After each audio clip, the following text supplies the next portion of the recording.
小猪咪和它的4轮车，好可爱呀！看，你这个手伸出车窗了哦。你这个手伸出车窗，你知不知道什么意思？你就是要人摸的意思，我懂的，我懂。我摸你咋了？你天窗开了，哼哼，没想到吧？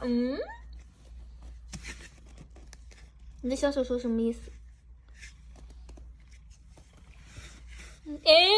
他还知道把我手扒拉着往他嘴里递，你怎么这么聪明呀？这位驾驶员，你怎么这么聪明呀？你有没有考驾照啊？你是什么证啊？你是 B 证还是 C 证啊？啊，是 C3吗？拿不到证不许开哦。不可以危险驾驶。哎呦呼，危险驾驶！你驾驶的车的时候，你还捕猎人类，你还咬人。哎呦